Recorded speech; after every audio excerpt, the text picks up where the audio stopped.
Kalau sekarang kita kumpul di alam dunia dengan orang tua yang kita sayangi, kalau sekarang kita kumpul dengan ayah dan ibu kita di alam dunia yang kita cintai, nanti kita berharap dikumpulkan oleh Allah di akhirat nanti bersama orang-orang yang kita cintai.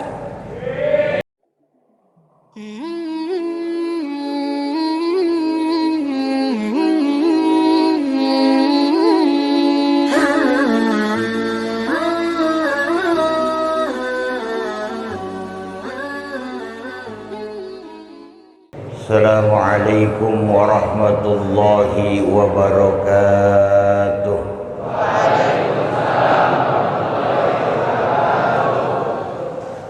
Bismillahirrahmanirrahim. Alhamdulillahilladzi bi ni'matihi tatimmus shalihat. Wassalatu wassalamu ala sayyidina Muhammadin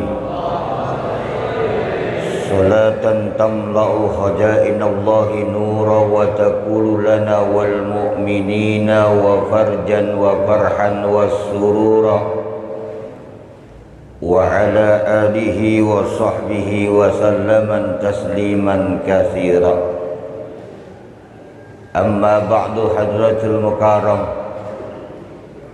guru kita Al-Walid Bapak Ustadz Haji Dr. Hadas Khairuddin, seluruh jajaran dari pendidikan Tirta Jaya yang kami hormati dan Allah muliakan, santriawan santriawati yang saya hormati dan Allah muliakan. Puji syukur hanya milik Allah subhanahu wa ta'ala.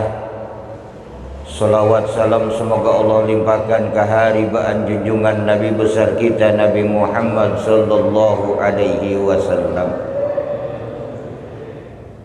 Hadirin jamaah yang dimuliakan oleh Allah subhanahu wa ta'ala,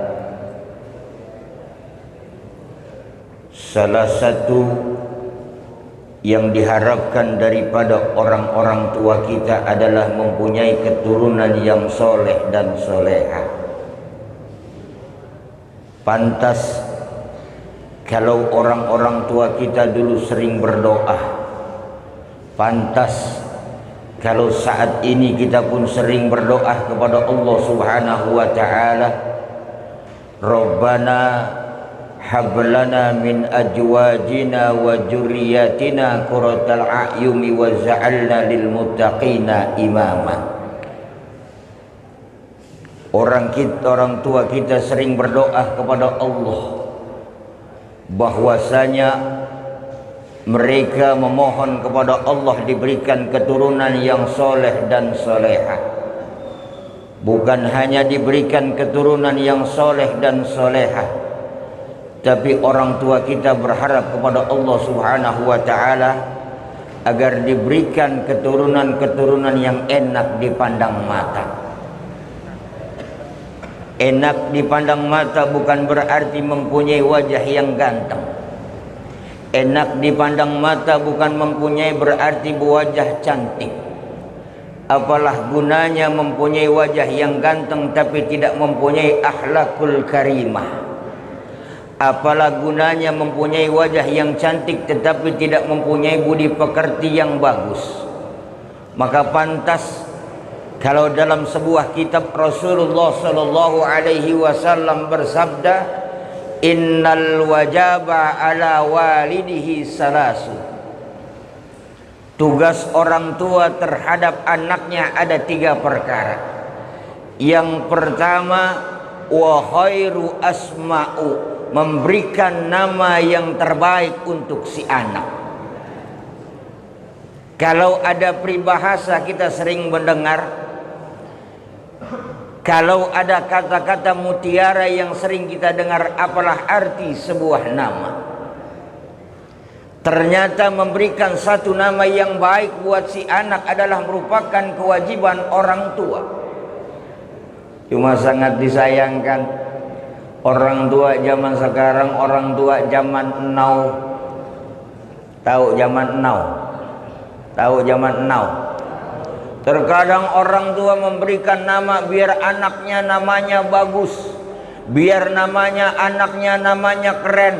Lahir bulan Februari itu anak dinamain Febrianti. Lahir bulan Juli itu anak dinamain Juliansah. Lahir bulan Maret itu anak dinamain Mak Lampir. Tapi memberikan suatu nama terbaik buat si anak adalah merupakan kewajiban orang tua. Ayo nih sekarang kita yang berada di dalam pendidikan Tirta Jaya, yang berasaskan uswatun hasanah, ayo kita persiapkan kelak kita mempunyai anak keturunan yang laki-laki, kita berikan nama yang baik. Makanya sabda Nabi Muhammad, kalau kamu mempunyai anak, berikanlah nama di dalam nama-nama Al-Quran. Ini mah emang kagak ngaji, dulunya kagak ngaji, dulunya nggak pesantren di Uswatun Hasanah, nggak pernah belajar di Tirta Jaya, punya anak pengen dinamain dari Al-Quran, dinamain Ijroil. Itu anak tumbuh semakin besar, namanya Ijroil. Ketika temennya main dia datang, bye-bye ada Ijroil datang, akhirnya tuh bubar semua. Tapi memberikan satu nama yang terbaik buat si anak adalah merupakan kewajiban orang tua. Yang kedua, kewajiban orang tua terhadap anaknya adalah wa yuta'allamu kitabahu, memberikan pelajaran terbaik buat si anak. Makanya kita alhamdulillah sekarang pagi ini kita berada di pendidikan Tirta Jaya nih. Sekarang kita alhamdulillah pagi ini kita duduk di Yayasan Uswatun Hasanah. Paginya kita udah beribadah kepada Allah, melakukan salat duha berjamaah begini banyaknya. Yakin percaya doa kita pagi hari ini dikabul oleh Allah Subhanahu wa taala. Karena dalam sabda Nabi, barang siapa yang berdoa dan berkumpul lebih dari 40 orang, lalu dia mengucapkan bersyukur kepada Allah, lalu dia minta kepada Allah dan dibarengi dengan menyebut nama Rasulullah Sallallahu Alaihi Wasallam, yakin salah satu orang dari doa kita diijabah oleh Allah Subhanahu Wa Taala.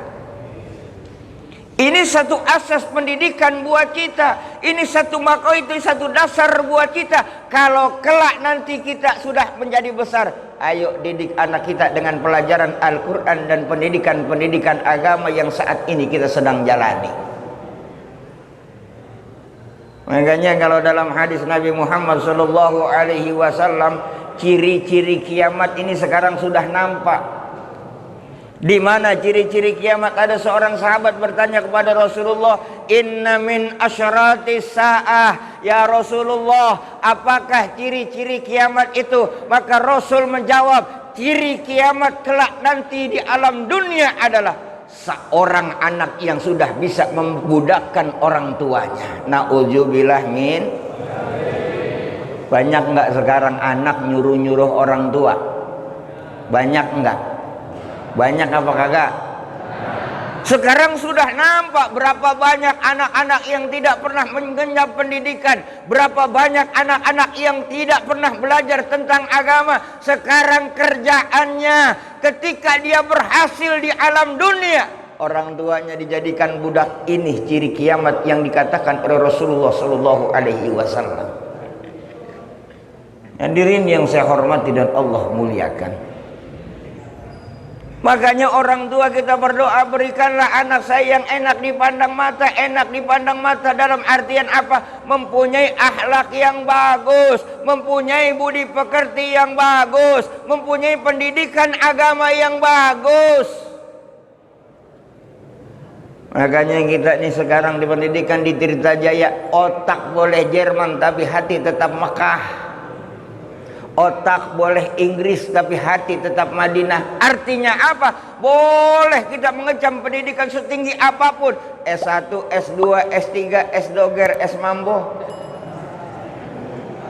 enggak ngapa-ngapa. Yang penting apa? Setinggi apapun pendidikan kita, sehebat apapun titel dan gelar kita, apalagi sekarang gelar tambah lagi, bukan S1 doang, belakangnya ada MPD, BPJS ada. Makanya kita bersyukur pagi hari ini kita sudah duduk di tempat ini. Makanya kita bersyukur pagi ini kita sudah beribadah kepada Allah Subhanahu wa taala. Ini lantaran doa orang tua kita ketika orang tua kita berdoa kepada Allah Subhanahu wa taala. Hadirin yang saya hormati dan Allah muliakan, beruntung kalau orang tua mempunyai anak yang soleh dan soleha. Beruntung. Di mana beruntungnya? Nanti ketika orang tua kita akan menjemput sakaratul maut, nanti kalau kita sudah besar, mempunyai keturunan yang soleh dan soleha, lalu kita berdoa kepada Allah di akhir hayat kita, ketika kita menjemput sakaratul maut, bila Ijrail datang memanggil, sekujur badan dan kedinginan. Datang anak kita yang pertama, datang anak kita yang pertama yang udah pesantren di Uswatun Hasanah, datang di pinggiran kita lalu membaca Al-Quran. Bismillahirrahmanirrahim. Yasin wal Qur'anil Hakim. Datang anak yang kedua duduk di samping kiri kita ketika kita menjemput sakaratul maut. Itu anak pulang pesantren, lalu anak membawa Al-Quran duduk di samping kita yang akan menjemput sakaratul maut. Dia membuka Al-Quran membaca Bismillahirrahmanirrahim. Iza waqa'atil waqi'ah.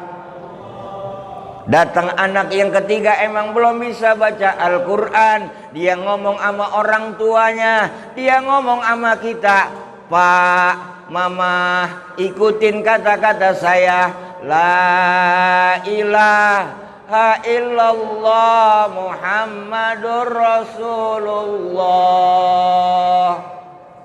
Kira-kira enak nggak kalau sakaratul maut diiringi dengan pembacaan Al-Quran? Enak enggak? Enak enggak? Tapi ketika kita nanti mempunyai keturunan yang tidak mau beribadah kepada Allah, disuruh sholat nggak mau sholat, disuruh ngaji nggak mau ngaji, disuruh sekolah nggak mau sekolah, disuruh pendidikan Islam tidak mau. Ketika di akhir hayat kita, ketika sakaratul maut akan menjemput kita, datang anak yang pertama, bapak, emak, padahal kita lagi ngap-ngapan. Padahal kita lagi ngap-ngapan mau menjemput sakaratul maut. Emak sama babak gaya doang. Action, mak babak begitu action. Kira kita mau sakaratul maut dibilang action.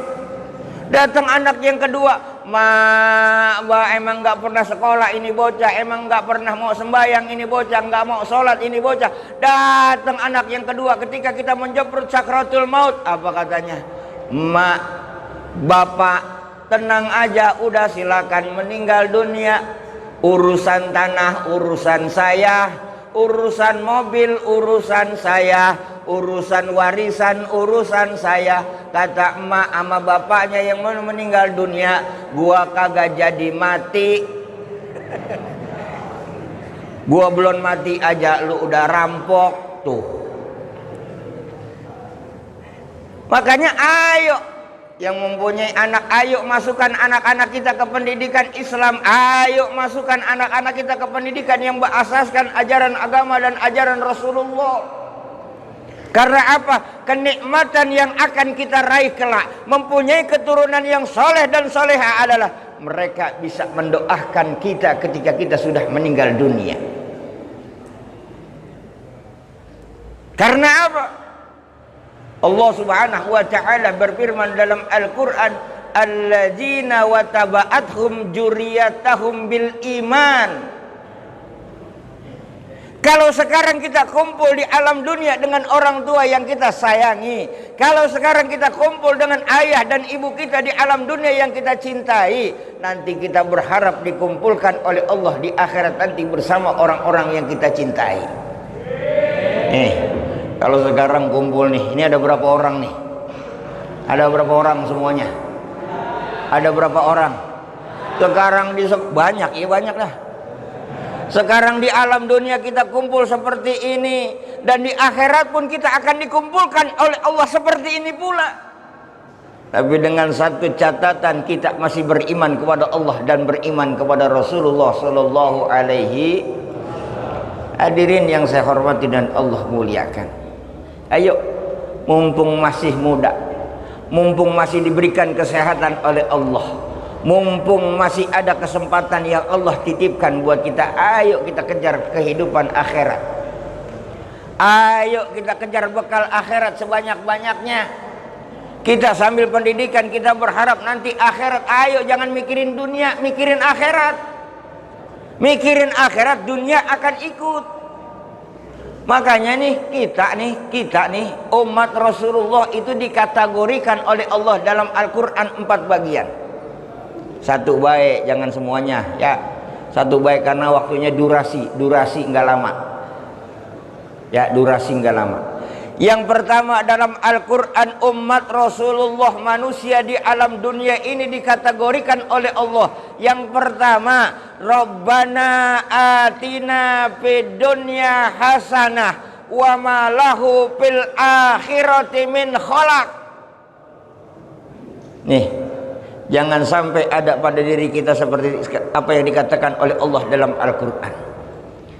Ada orang yang berdoa kepada Allah, Rabbana atina fid dunya hasanah wa ma lahu fil akhirati min khalaq. Ada orang yang minta kebahagiaan dunia, ada orang yang minta kesenangan dunia, ada orang yang minta segala-galanya bahagia hidup di alam dunia setelah diberikan oleh Allah Subhanahu wa taala kenikmatan-kenikmatan dunia. Wa ma lahu fil akhirati min khalaq. Orang ini lupa untuk bekal akhirat. Ini kita alhamdulillah belum belajar aja bekal akhirat udah kita cari. Belum diberikan pelajaran oleh guru-guru kita, belum menerima pelajaran dari guru-guru kita. Kita bekal akhirat udah kita kumpulin pagi ini. Salat duha berjamaah. Yang kagak punya duit minta sama Allah, yang nggak bisa belajar minta kepada Allah. Allahumma inna duhauka wa bahauka wa zamaluka. Tuh, kita minta kepada Allah pagi hari ini. Makanya ini bekal akhirat kita. Ini bekal yang nanti akan kita nikmati di akhirat. Dan ini bekal juga akan dinikmati oleh orang-orang tua kita yang telah menyalurkan kita ke pendidikan Yayasan Uswatun Hasanah atau Sekolahan Tirta Jaya yang berasaskan ajaran Allah dan ajaran Rasulullah, dan yang tidak keluar daripada Ahlus Sunnah wal Jamaah serta tidak keluar daripada Al-Quran dan hadis. Mudah-mudahan kita semua berharap kelak diberikan kebahagiaan oleh Allah Subhanahu wa taala, dan kita semua diberikan kemudahan dalam pendidikan. Ini saja yang saya dapat sampaikan, kurang lebihnya mohon maaf. Billahi taufiq wal hidayah. Wassalamualaikum warahmatullahi wabarakatuh.